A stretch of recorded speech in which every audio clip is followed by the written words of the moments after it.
Siempre es un grato honor venir a departir aquí y en cualquier parte del Perú o de América Latina reflexiones últimas que uno tiene fruto de las investigaciones permanentes que venimos realizando.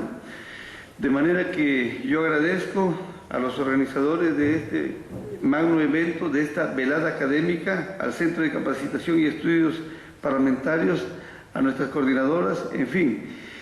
Y bueno, yo traigo aquí un manojo de reflexiones en torno a las sentencias interpretativas del Tribunal Constitucional, que es uno de los actuales horizontes contemporáneos que concita atractividad y conflictividad teórica en los predios del derecho procesal constitucional. Y voy a hacer un excurso. Algunos ejes temáticos son tan complejos que voy a dar mi particular apreciación.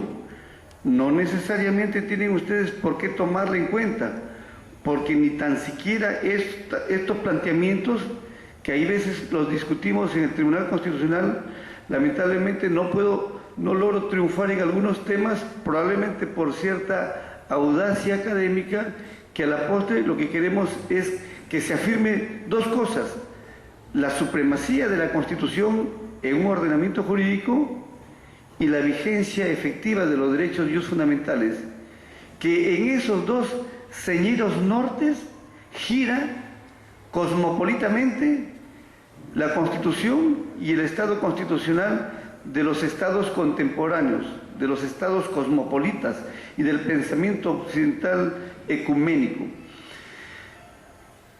¿Cuál es el producto final de una resolución, sea en el Poder Judicial, sea en el Tribunal Constitucional, sea una Corte Internacional como la Corte de la Haya, que se nos viene dentro de poco un fallo, sea de la Corte Interamericana? Ustedes lo sabéis, porque todos son abogados, la mayoría.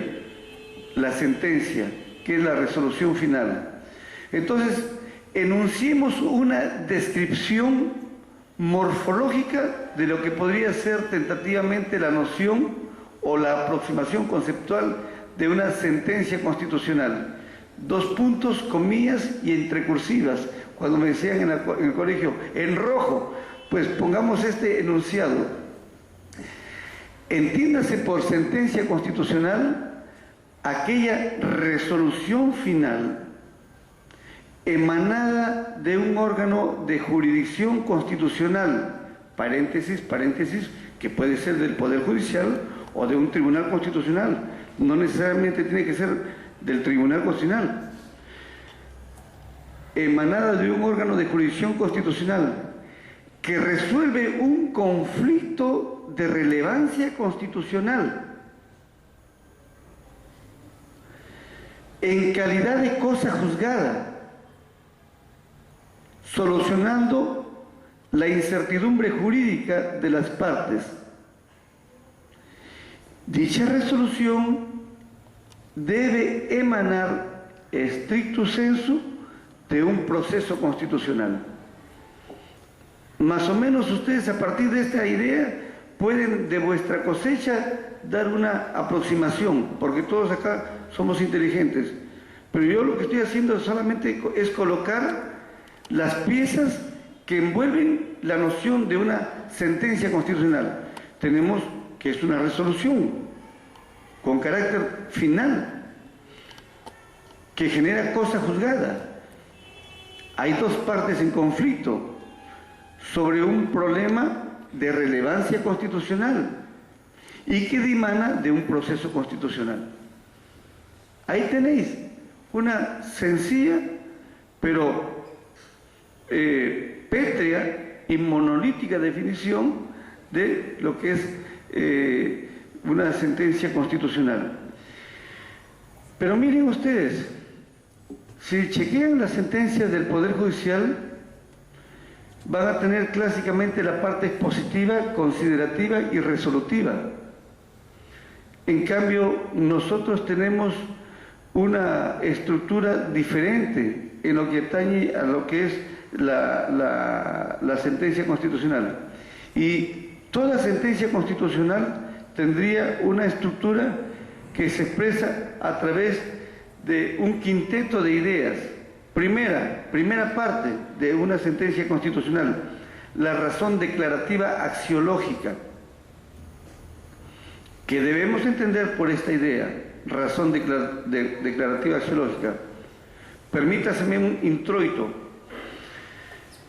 En el mundo del derecho, queridos colegas, desde Miguel Reale en Brasil o Ernest Goldschmidt en Argentina. Goldschmidt fue hijo de alemanes, se avecindó en Buenos Aires corriéndose pues, de lo que era el Holocausto, llegó a la UBA.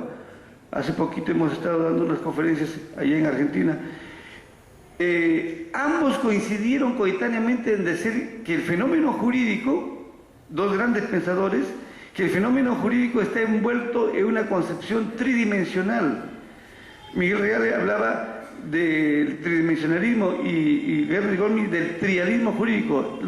La nomenclatura no interesa, pero a lo que voy, que el fenómeno jurídico aquí y siempre está envuelto de tres aspectos: norma, realidad y valores.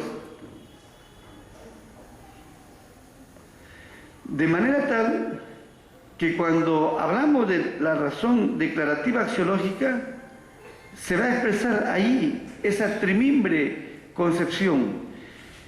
Y la actitud axiológica es la actitud que asume el operador intérprete cuando ese litigio que se está desarrollando en los predios de esa jurisdicción debe tener una actitud de valor, porque lo que se discute está envuelto de contenidos estimativos, valorativos, axiológicos.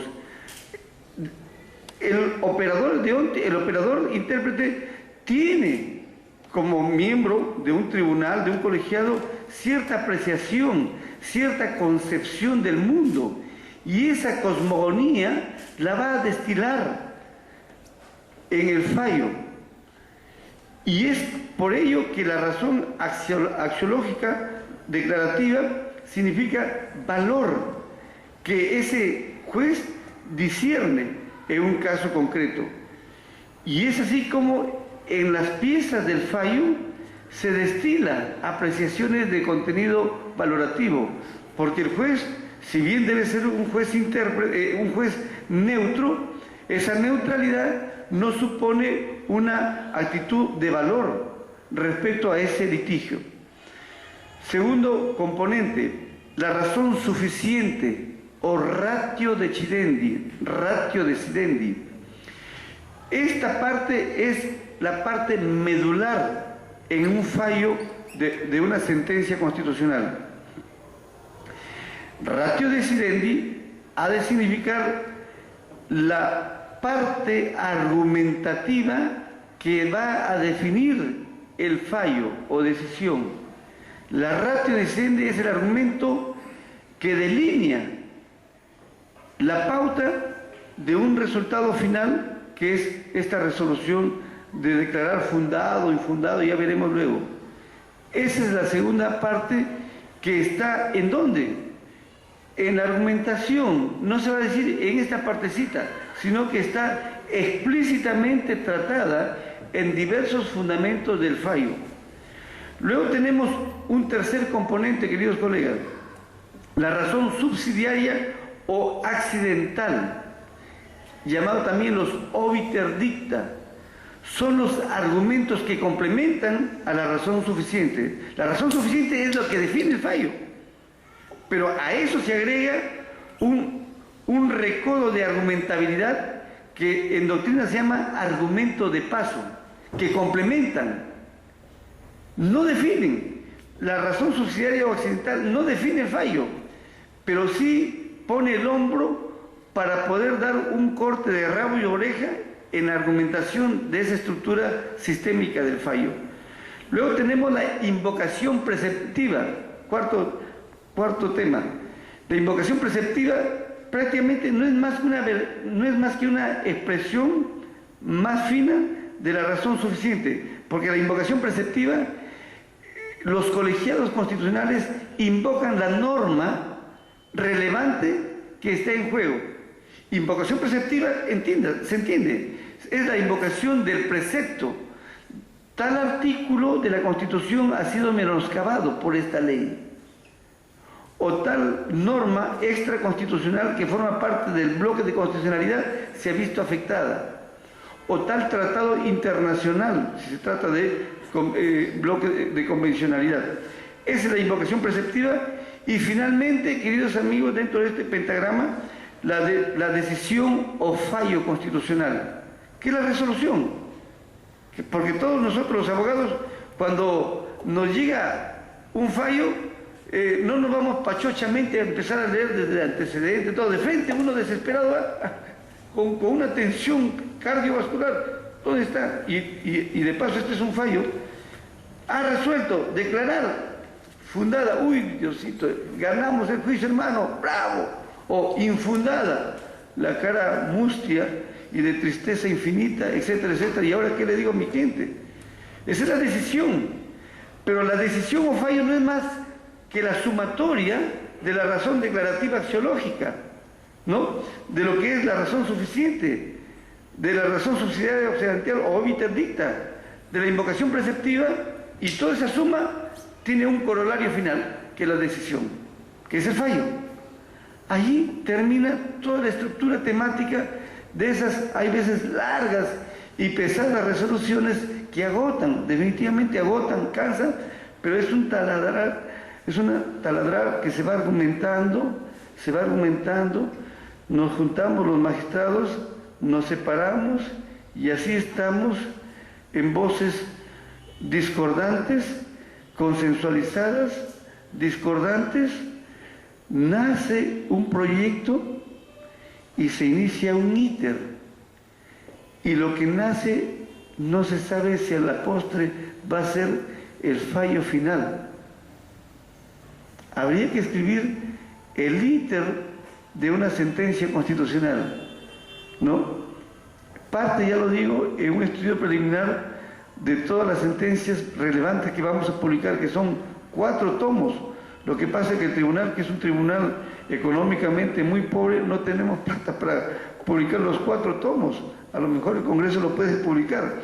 Pero el íter, escuchen lo que yo estoy diciendo, nace el proyecto de la ponencia de un magistrado, pasa a mano de otro, de repente confirma, firma, lo suscribe, de repente hay otro que dice que no, hace un voto, y ese voto a lo mejor, que va como un voto solitario, es a la postre el que gana en las discusiones, ¿no? Pero lo importante es que ustedes, queridos amigos, esa es la estructura de una sentencia constitucional. Aclaro aquí que lo que está en juego de esta charla académica son las sentencias interpretativas, pero tenemos que dar las bases teóricas para que se puedan entender. Un poquito de agüita. Clases de sentencias. Yo soy profesor universitario, ya estamos, este miércoles están, a Dios gracias, renovando, y espero que renueven al Tribunal Constitucional. Pero lo que yo siempre tendré en membrete es la de ser profesor, un profesor universitario. Y aquí estoy como un profesor más que como magistrado. Así que es una clase normal, cotidiana, que yo voy a hacer en esta mañanita. Mi planteo es el siguiente, que hay, sobre las clases de sentencias constitucionales, yo podría decir que habría las sentencias típicas y las sentencias atípicas. Casi no está un poco en la dispersión temática que les he dado, pero ya de mi cosecha.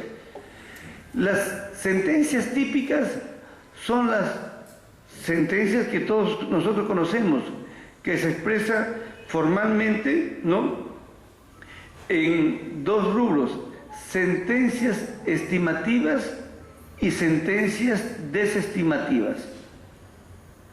Las sentencias estimativas son, a su vez, sentencias que resuelven una pretensión, y el que postuló un amparo, un habeas corpus, un proceso de inconstitucionalidad, gana. Por eso se dice que es una sentencia fundada. La sentencia fundada es una sentencia estimativa. Ahora, esta sentencia estimativa puede ser total o parcial, porque si alguien plantea un amparo, un habeas corpus, un habeas data, de repente el juez le da parte de lo que él pedía. Entonces es una sentencia fundada en parte. Si alguien plantea una demanda de inconstitucionalidad contra la ley del servicio civil en los artículos A, B, C, D, de repente en el futuro el Tribunal Constitucional le da fundado en parte y desestima otras partes. O a lo mejor el tribunal desestima formalmente, pero interpreta. Eso es lo que yo quiero ya llegar, pero ya les estoy un poquito generando una picazón académica, porque ya veremos luego que toda sentencia interpretativa es una sentencia desestimativa. Formalmente que planteó la demanda, formalmente pierde, pero está ganando bastante, porque le ha arrancado al tribunal o al juez una interpretación de esa norma. Ya lo veremos luego, tranquilos. Pero lo que voy, estamos hablando de las sentencias típicas, que son sentencias estimativas, que son las que se declaran fundadas en parte, ¿no? Y las sentencias desestimativas, que a su vez se bifurcan en dos grandes rubros: improcedentes e infundadas. La improcedencia, colegas, no genera cosa juzgada. Y me atrevería a decir que si el que planteó una demanda y obtuvo una sentencia improcedente, puede también nuevamente iniciar otra ruta, bajo otros argumentos. Pero si el órgano jurisdiccional le emite una sentencia desestimativa pronunciándose sobre el fondo del asunto y declara infundado, ahí tenemos ya la condición de res judicata, cosa juzgada. Y si querría plantear nuevamente, la contraparte en su momento deduciría una excepción de cosa juzgada. Bien, ahora me interesa más bien conversar sobre las sentencias atípicas, que son las que generan las sentencias interpretativas. Permítaseme otro introito académico. Cuando se elaboran cuando se crean los tribunales constitucionales, hubo una primera generación de tribunales.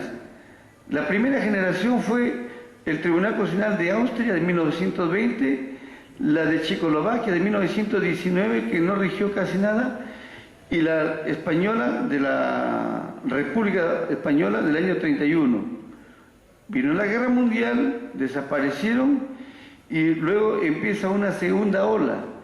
Y la primera constitución en la segunda generación fue la Corte Constitucional en Italia. Y allí empezó a regir a partir del año 47 el mentor de esa Corte Constitucional. El creador fue nada menos que Piero Calamandrei, que fue el Kelsen de Italia, porque Kelsen creó por vez primera en Austria. Muchos años después, Costantino Mortati y otros académicos veían que la Corte Constitucional declaraba inconstitucional determinadas leyes y el remedio tenía efectos peor que la enfermedad. Y empezaron a reconstruir teóricamente la posibilidad de que debería salvarse de una presunta constitucionalidad esa ley, pero debiendo interpretarse de esta otra manera. Y fue así como a fines de los años 50 empezó a gestarse en doctrina y luego ya en fallos esta tipología que hoy es carta de ciudadanía en los tribunales constitucionales de todo el mundo. Hablemos entonces de estas tipologías, que es prácticamente las sentencias interpretativas. Hay dos tipos de sentencias interpretativas: las sentencias interpretativas propiamente dichas o stricto sensu, y las sentencias interpretativas manipulativas. ¿En qué consisten las sentencias interpretativas propiamente dichas? Pues bien, las sentencias interpretativas, stricto sensu, son aquellas que, lo voy a explicar desde otra perspectiva. En las sentencias interpretativas, los tribunales constitucionales hacen una distinción en lo que es la norma de la disposición, queridos amigos.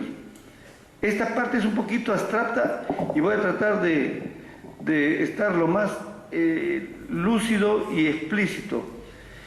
Si ustedes, queridos amigos, leen cualquier norma, cualquier texto normativo, cualquier ley, cualquier código, cualquier artículo, cualquier precepto jurídico, no estamos hablando de preceptos religiosos, ¿no? De costumbre, de cortesía, ética, no. Cualquier norma jurídica, de acuerdo a la teoría de la argumentación jurídica que hoy es la que ustedes también tienen que leer como funcionarios, Teodoro Fibe, Chair Perman, Robert Alexis, que son prácticamente los que han desarrollado la nueva retórica, ¿no? La nueva retórica, la argumentación jurídica y la tópica jurídica, pero ya sería bueno dar un cursillo en algún momento sobre estos tópicos, porque ustedes son los que, es el andamiaje del Parlamento que desarrollan los proyectos de leyes, pero a lo que voy, toda norma jurídica tiene dos componentes, la disposición y la norma. ¿Qué cosa es eso?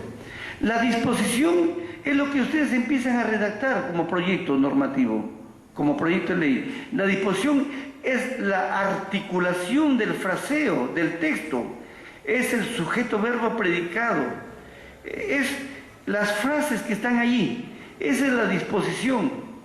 Y lo que trasciende como operador deóntico es la norma. Operador deóntico ha de significar el verbo rector de un mandato que puede ser un mandato imperativo o un mandato discrecional. Por ejemplo, si en una norma dice, el juez podrá, ustedes con la inteligencia que tenemos, vemos, el juez podrá, o sea, no es un mandato imperativo, es un mandato discrecional. El juez impondrá, ahí sí, no hay vuelta de hoja. Tiene el juez obligatoriamente que imponer tal cosa, ¿no? Entonces, hablamos de sentencias interpretativas, stricto sensu, cuando el tribunal, sala o corte constitucional mantiene el texto, lo mantiene impertérrito, no lo toca, no lo manosea, no lo estruja, no lo deroga por declarándolo inconstitucional, lo mantiene como tal, lo mantiene presuntamente constitucional, pero le da hace una cirugía láser, y la norma que trasciende de ese flujo de articulación le da una exégesis distinta, una interpretación distinta. Entonces el texto se mantiene tal como está y el tribunal dirá, el texto dice esto, pero se entenderá de ahora en adelante este tipo de interpretación. Por ejemplo, aquí traía algunos casos muy sencillos. Por ejemplo,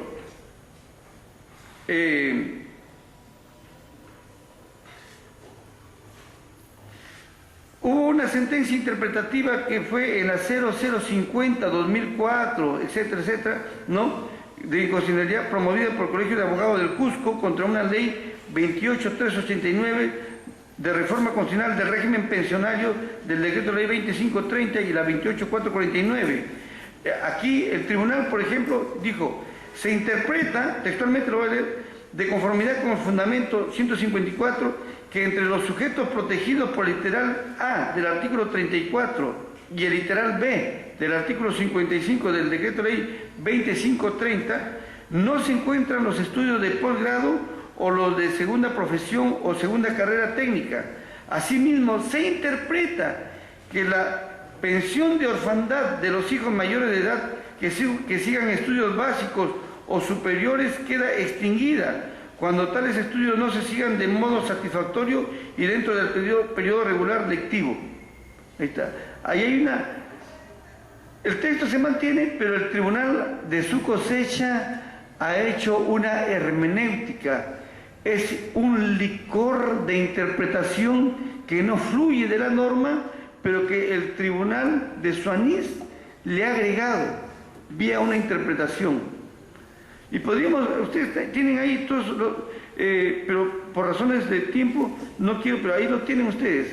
Hay casos puntuales de sentencias interpretativas stricto sensu.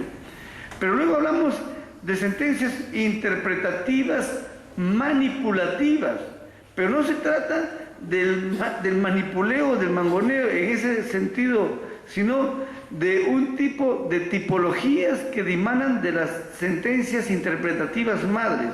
Es así como nosotros tenemos las versiones de las sentencias interpretativas reductoras. Cuando hablamos de sentencias interpretativas reductoras, permítanme un poquito aquí la explicación. Hablamos de sentencias interpretativas manipulativas cuando se hace una operación ablativa o una operación reconstructiva. La operación ablativa significa cortar cosas. Y con bastante broma puedo decir que normalmente las damas que quieren estar siempre guapas y bollantes, hay veces que se hacen la lipoescultura, liposucción. Es una operación ablativa, ¿no? La naricita limeña respingada, qué bonito también. Pero son operaciones. O de repente la reconstructiva es cuando se saca un pedazo de acá. De repente a uno le puede ocurrir un accidente, le sacan de su nalguita algo y lo colocan en otra parte, ¿no? Ese ya es una... De repente estoy un poco dramático explicando, pero es que esas operaciones son las que existen y eso es lo que hace los tribunales cuando hacen sentencias interpretativas manipulativas. Por ejemplo, sentencia reductora ha de significar que hay una norma que un párrafo, una frase es excesiva y ese parrafito, ese latiguillo es inconstitucional y lo que hace el tribunal es recortar ese párrafo porque genera una situación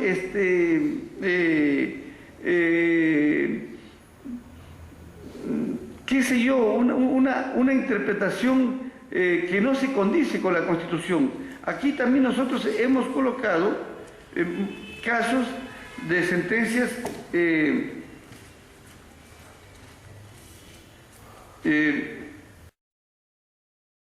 muchos casos hay sentencias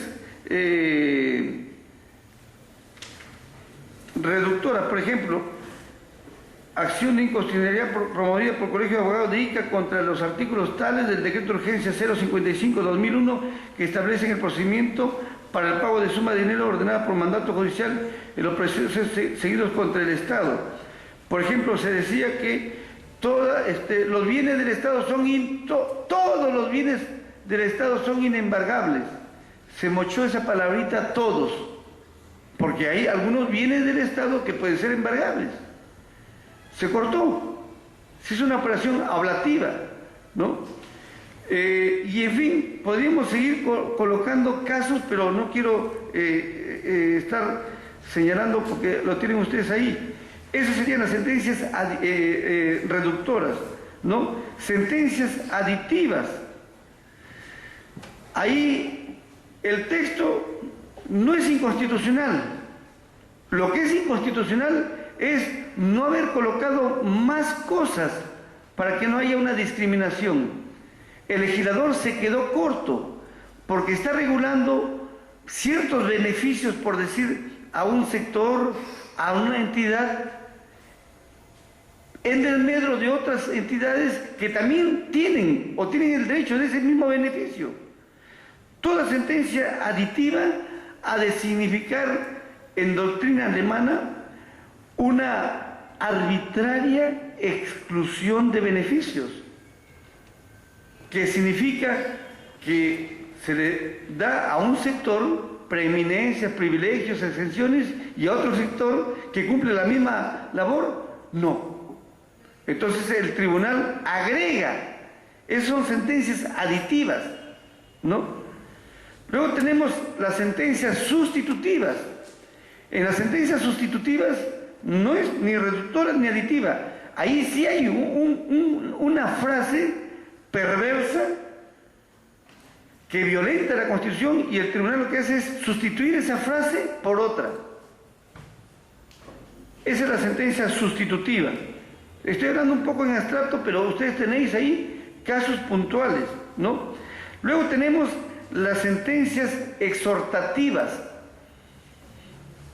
y finalmente las estipulativas, pero voy aquí a dedicarle un espacio importante a las sentencias exhortativas dentro de la variante de sentencias interpretativas, porque esta parte sí voy a hablar, valga la ironía de lo que voy a decir, voy a hablar en la casa del ahorcado,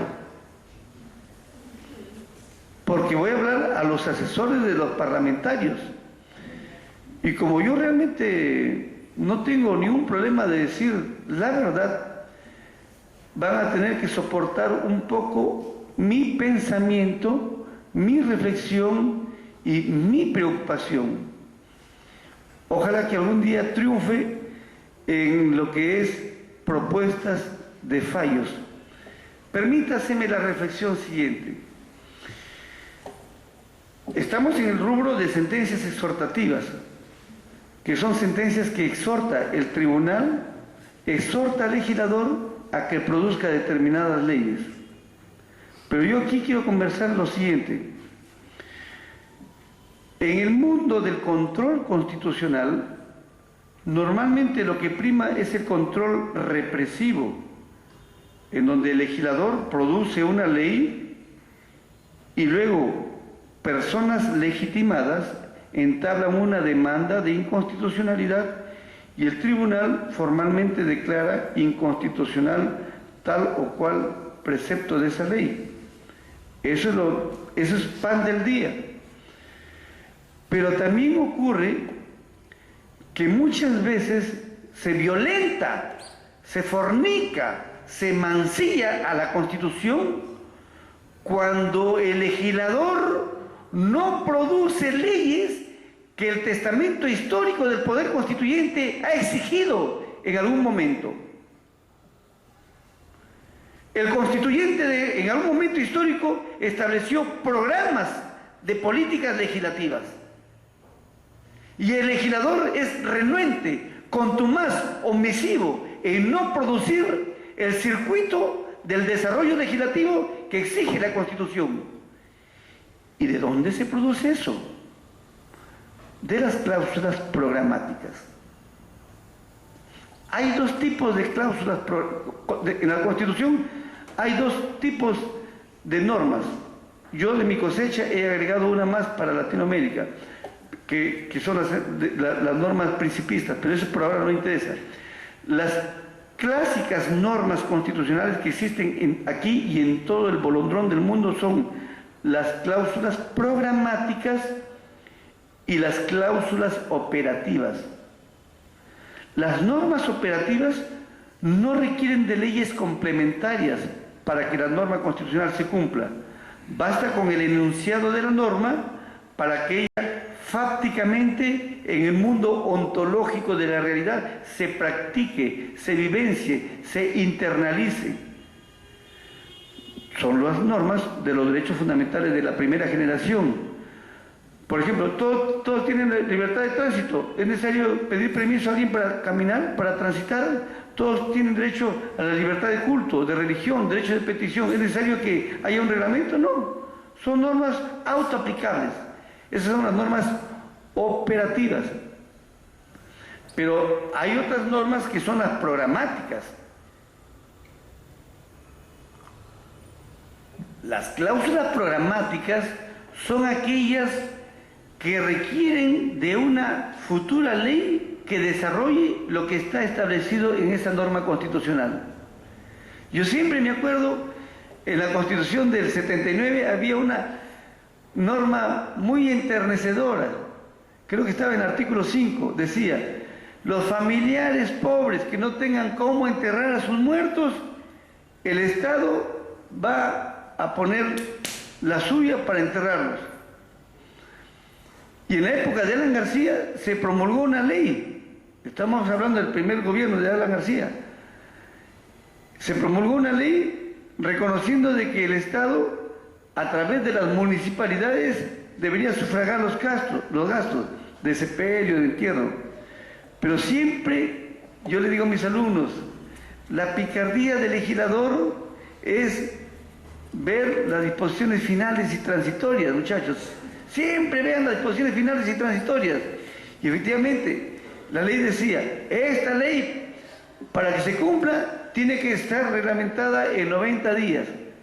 Nunca se reglamentó. Entonces, a lo que voy, las cláusulas programáticas requieren de leyes para que la Constitución se cumpla. ¿Y qué pasa si el legislador no las desarrolla? Se genera lo que hoy en doctrina, yo de esto vengo pregonándolo hace 15 años, porque hace como 12, 15 años que publiqué un libro, y no en Perú, sino en México, sobre el problema de la inconstitucionalidad por omisión. Se genera la inconstitucionalidad por omisión, que conceptualmente consiste en no producir leyes que la Constitución exige a partir de las cláusulas programáticas. Pues bien, ya tenéis la idea de lo que es la inconstitucionalidad por omisión, que ellas surgen tan solo cuando la Constitución reclama una ley complementaria y el legislador no la ha desarrollado. Hasta ahí ha valido un poco el excurso teórico. ¿Qué es lo que yo he encontrado a lo largo de los años? Que el Tribunal Constitucional emite un montón de sentencias exhortativas. Se exhorta al Parlamento para que produzca tal o cual ley. Ya no aludo a leyes puntuales, porque aquí tengo toda una lista, como un memorial de agravios o desagravios que el Parlamento no ha producido. ¿Ya? Aquí tengo, este es un proyecto de una sentencia que yo la tengo y espero triunfar antes de que nos vayamos, en donde estamos, aquí tenemos, por ejemplo, miren, sentencias exhortativas, la 009-2001, caso Ley 27153, que regula la explotación de juegos de casinos y máquinas tragamonedas, la 0010-2002, caso de legislación antiterrorista, ¿no? La 001-2003, Ley 27755, que crea el registro de precios a cargo de la SUNAR, ¿no? Caso del decreto ley 23201, Ley Orgánica de Justicia Militar y otros. Y en fin, hay un montón de fallos que podríamos señalar. Hay una ley que fue la ley que establece, que prohíbe la creación de filiales universitarias, ¿se acuerdan? Y el tribunal ha exhortado para que se produzca una norma que verifique cómo es el sistema del manejo de las universidades, en fin. Entonces, ¿qué ocurre? A lo que voy. No sé, no pierdan el panorama, el norte de lo que... ¿Qué ocurre con estas sentencias interpretativas de exhortación, que son un simple saludo a la bandera? Entonces, yo estoy pensando que desde una experiencia latinoamericana cabe ampliar el espectro conceptual y teórico, que no solamente nos encontramos ante una inconstitucionalidad por omisión cuando el legislador no produce leyes de las cláusulas programáticas del texto constitucional, sino que cabría, digo yo, ampliar el espectro de la inconstitucionalidad por omisión cuando el legislador, con un tiempo razonable, no cumple con editar, promulgar, desarrollar leyes que el Tribunal Constitucional le ha exhortado.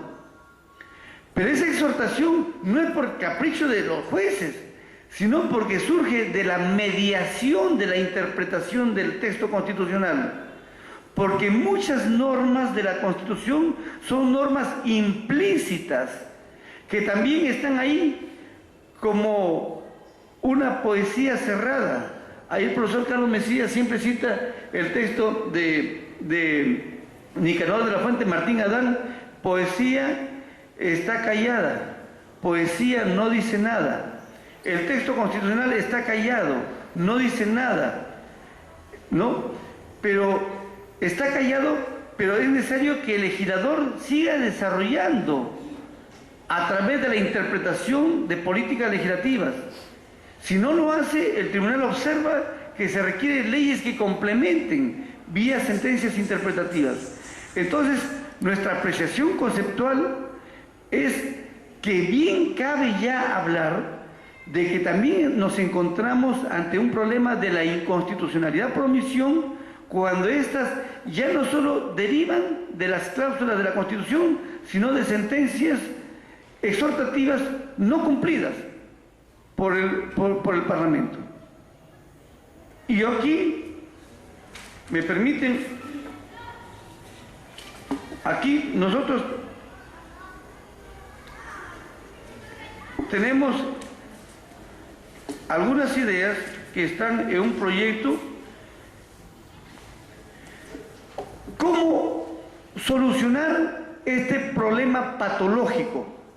Porque este para mí es un problema patológico. El legislador, ¿cuál es el rol del legislador? Legislar y fiscalizar. Y cuando ha existido sentencias que han exhortado y el Parlamento no produce esas leyes, hay un problema patológico.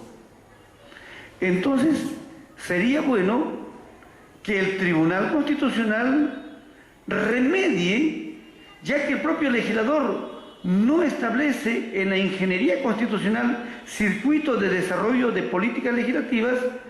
Bien cabe hablar como hipótesis de trabajo de que el propio tribunal, en un paso más audaz, establezca otra tipología de sentencias en donde establezca en el fallo interpretativo la sentencia que estábamos hablando acá, aditiva.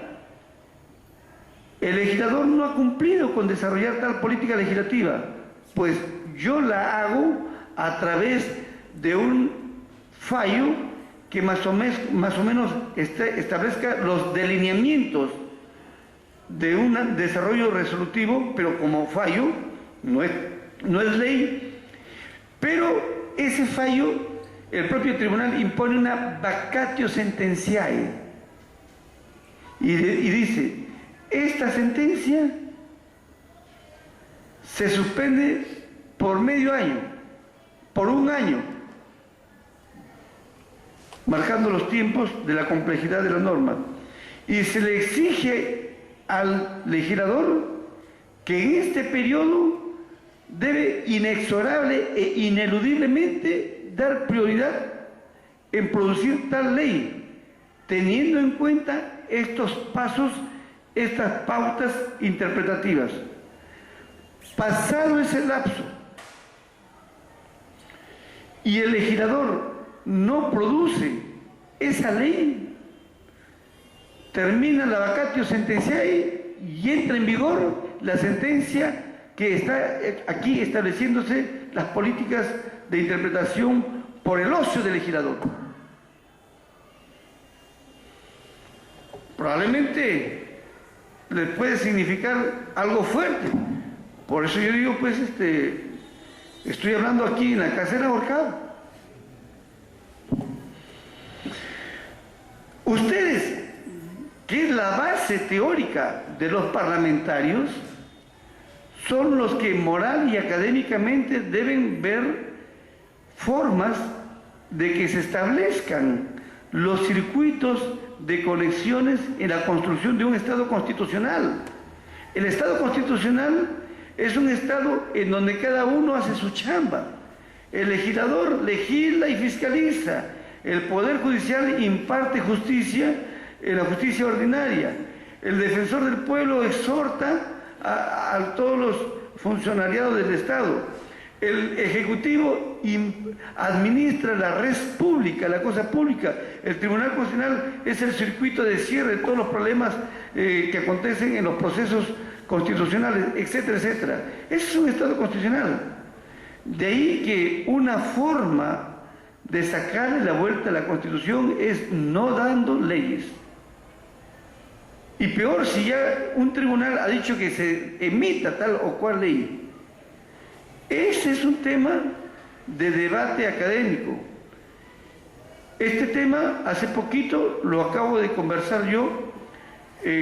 Debo comentarles como anécdota, y esto inclusive históricamente está siendo filmado, hace poquito hemos estado en Chile, un encuentro del Tribunal Constitucional del Perú con el Tribunal Constitucional de Chile, para tener un encuentro a fin de generar un clima de paz, de sosiego, de tranquilidad, para que las fuerzas vivas de convivencia de Estado a Estado puedan recepcionar el fallo de La Haya.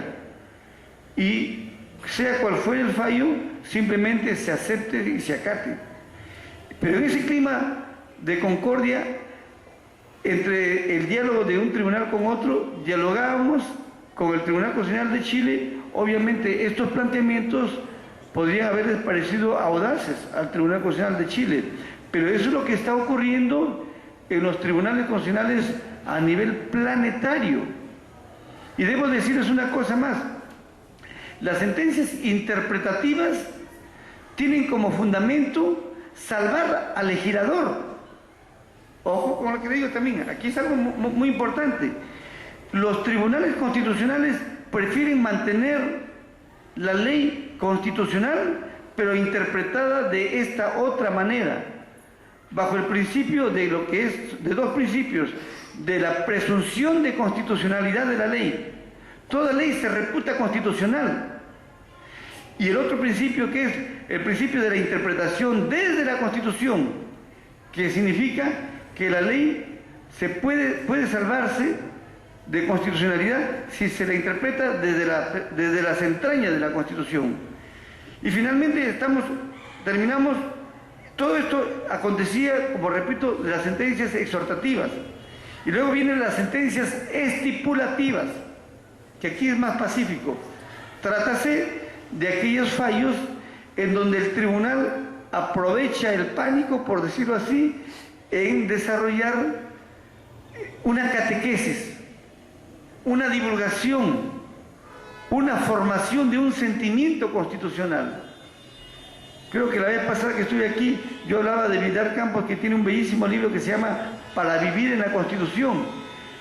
Los tribunales aprovechan estos largos y a veces pesados fallos para poder establecer un poco algunas ideas que forman parte de lo que es la razón subsidiaria o accidental.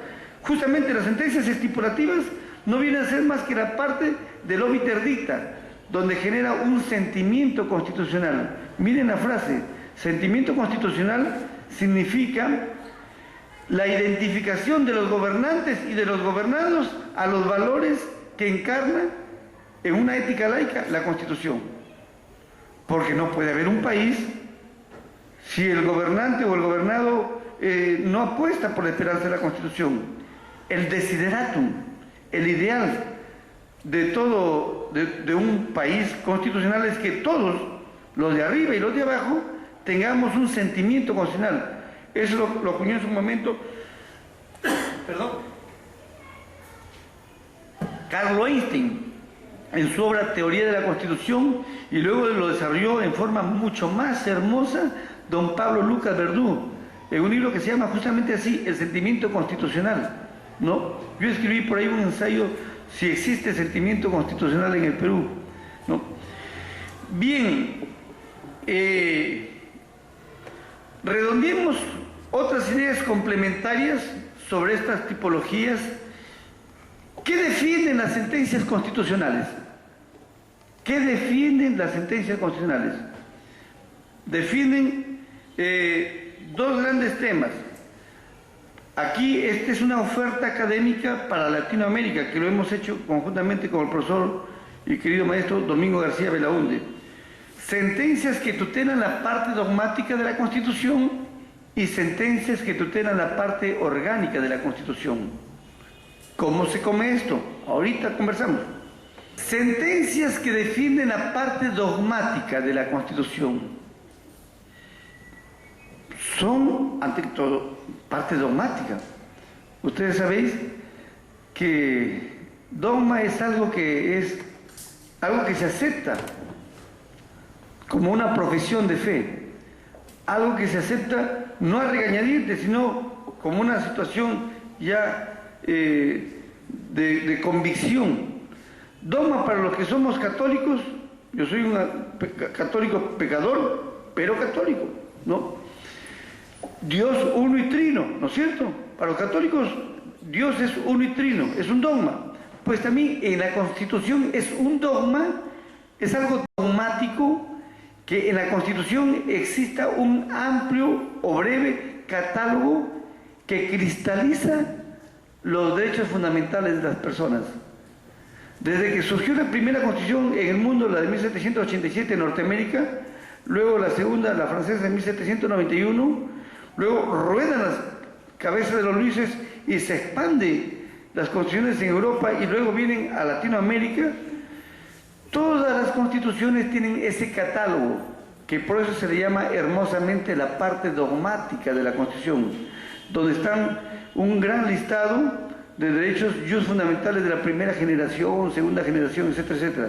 Entonces, hay sentencias que defienden la parte dogmática. En nuestro caso, son 4 tipos de sentencias.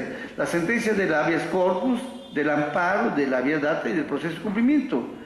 Del habeas corpus, ¿qué defiende? La libertad individual en sus múltiples dimensiones.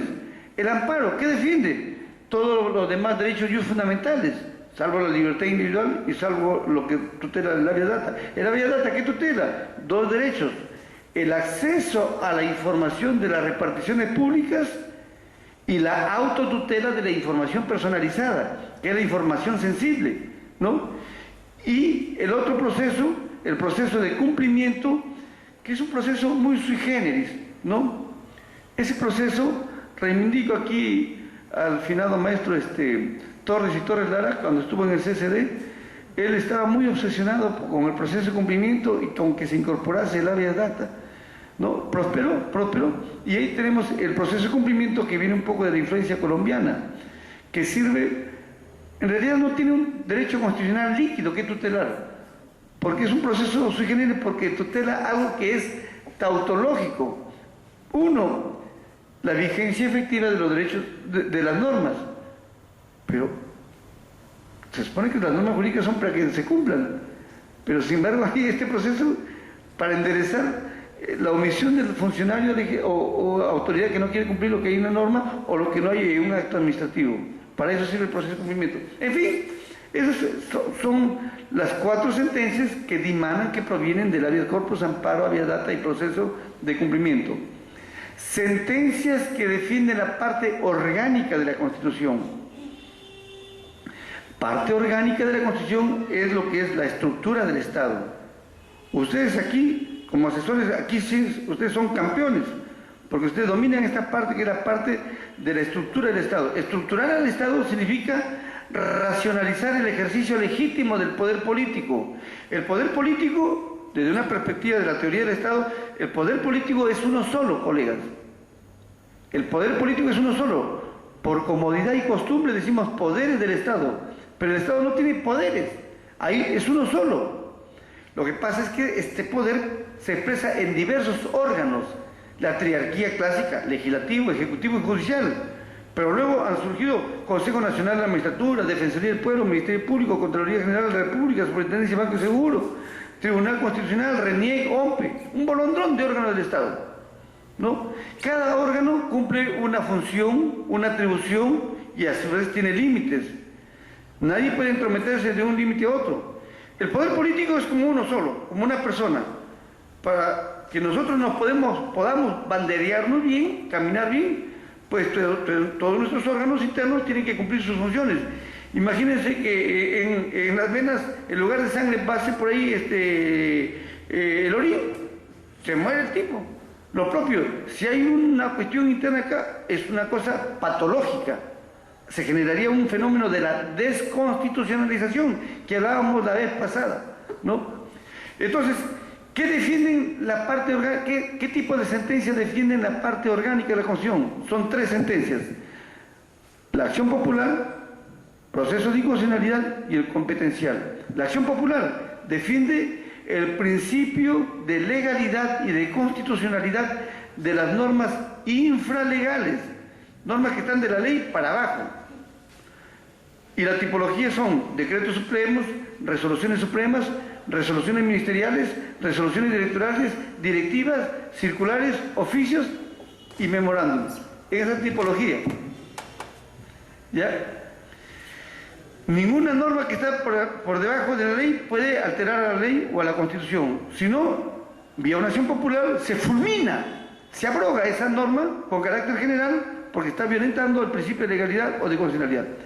¿Qué defiende la sentencia de inconstitucionalidad? El principio de constitucionalidad de las leyes y de las normas, así frases, de las normas infraconstitucionales. Hace rato acabo de decir normas infralegales. Acá es normas infraconstitucionales. Normas infraconstitucionales son las que están en el peldaño de las normas con rango de ley, que son pues las leyes ordinarias, leyes orgánicas, decretos legislativos, decretos de urgencia, ordenanzas regionales, ordenanzas municipales, tratados internacionales, aunque ese es otro tema que lo veremos como epílogo.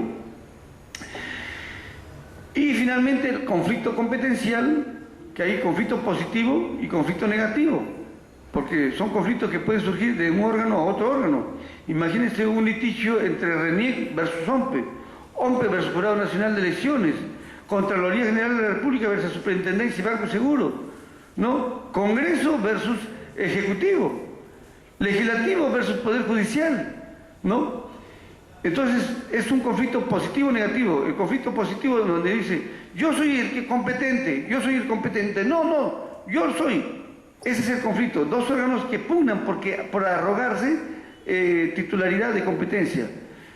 O conflicto negativo, donde le tiran la pelota al otro. No, yo no soy competente. Tú, compadrito, eres el competente. No, yo tampoco soy. No, ese es el conflicto negativo. O los conflictos de atribuciones territoriales. Un gobierno local versus otro gobierno local, sea distrital o provincial. O un gobierno distrital o provincial versus un gobierno regional. O un gobierno regional versus un gobierno central. En fin, hay bastantes rías de relaciones de conflictividad. Todo eso defiende la parte orgánica de la Constitución. No sé si estamos por cerrar un poco. Quiero terminar con las sentencias, ya no de los tribunales constitucionales, sino las sentencias que dimanan del control de convencionalidad. Permítaseme aquí conversar de un tema nada pacífico, harto conflictivo y que genera muchos dolores de cabeza en los gobiernos que han sido emplazados y que tienen que resolver fallos de la Corte Interamericana de Derechos Humanos. El planteo, grosso modo, es el siguiente. En los últimos tiempos se viene hablando del control de convencionalidad, que va un poco en paralelo con el control de constitucionalidad. El control de constitucionalidad no viene a ser más que la jurisdicción constitucional interna de los tribunales constitucionales. Pero en el año 2003, un profesor mexicano, Jorge García Ramírez, en un voto razonado, emitió un voto en donde ya acuñaba por vez primera el fraseo control de convencionalidad. Ese fue en el 2003. Luego la Corte Interamericana, recién en el 2006, hace suyo ese fraseo, esa categoría, y ya lo vota en términos colegiados en un fallo la idea del control de convencionalidad. Esto podría ser objeto más bien para otra futura charla, me comprometo, pero brevemente permítaseme, porque es bueno que ustedes se ubiquen, de no emitir leyes que se opongan al bloque de convencionalidad. El control de convencionalidad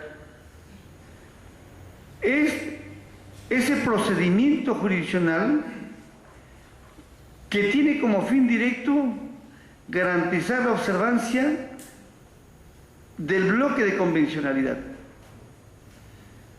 El control de convencionalidad supone un órgano internacional que ejerce justicia. ¿Quién? Aquí en Latinoamérica, la Corte Interamericana de Derechos Humanos. Hay un ente emplazado, demandado. ¿Quién? Un Estado. ¿Quién es el demandante? Un súbdito de ese país,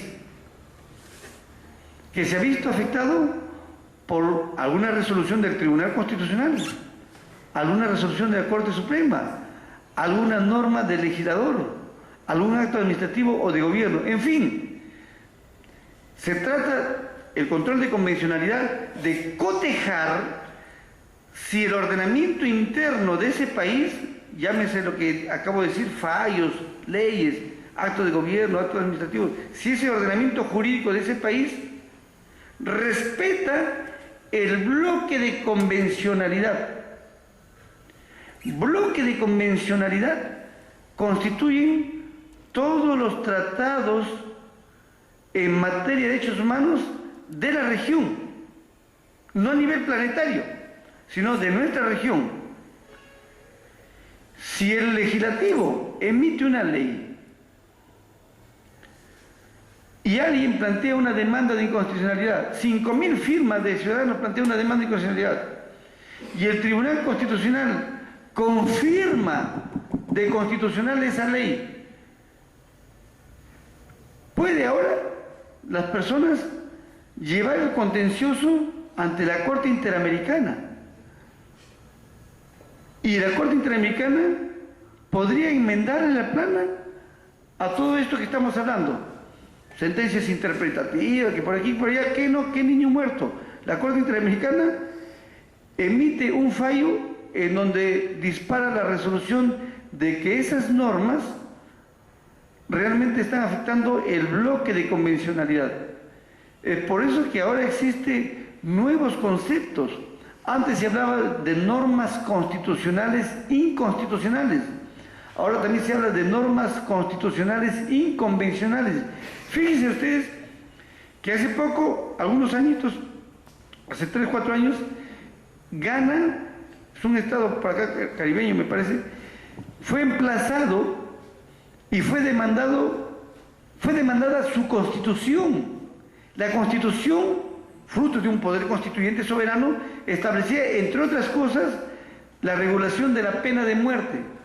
Y la Corte Interamericana acaba de fallar hace un tiempo de que esa cláusula constitucional no vale, porque es inconvencional, en la medida que la Convención Americana de Derechos Humanos se alinea filosóficamente a la tesis abolicionista de la pena de muerte, no a la tesis proteccionista.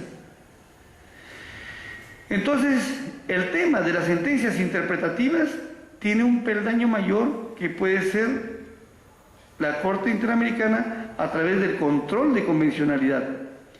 Quiere esto decir que los asesores de los parlamentarios y el Parlamento por ficción jurídica en su conjunto debe estar artillado en no rozar ni violentar la filosofía del bloque de convencionalidad, porque a lo mejor un tribunal constitucional un poco gobernalista o pro gobierno u oficialista declara constitucional esa ley, pero eso puede ser contravenido a futuro por la Corte Interamericana de Derechos Humanos. Estos son un poco los escenarios que se presentan en los actuales horizontes contemporáneos del derecho procesal constitucional, pasión a la cual yo estoy entregado totalmente. estoy ya, como repito, dejando en breve el Tribunal Constitucional, pero seguiremos bregando y reflexionando por un Perú constitucional, un Perú en donde soñemos en que los niños de nuestra patria tengan la ternura de una sonrisa y de una inocencia, donde los niños del Perú no trabajen jugando y estudiando, que no quemen sus etapas, que no quemen esas etapas en donde están trabajando en algo feo, por allá por madre de Dios, están en trabajos que es dramático, en donde nuestros adolescentes y nuestros jóvenes tengan proyectos de este país, Perú de proyectos para los jóvenes, proyectos de que los viejos saben de que van a tener un pan en la vejez, un cobijo, un cariño. Ese es el país que queremos. Y dejémonos de estas mezquindades político-partidarias. Apostemos por el Perú.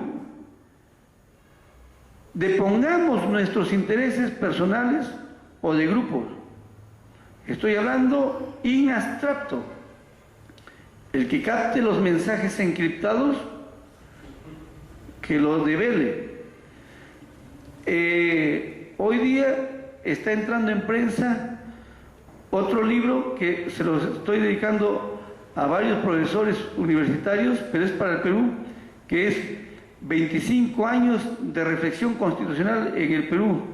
Y ojalá que, como ya estoy de salida en el Tribunal Constitucional, me puedan cobijar en el Congreso para presentar estos libros, que es fruto de 25 a 28 años de escribidor en el derecho constitucional. Muchas gracias, queridos amigos.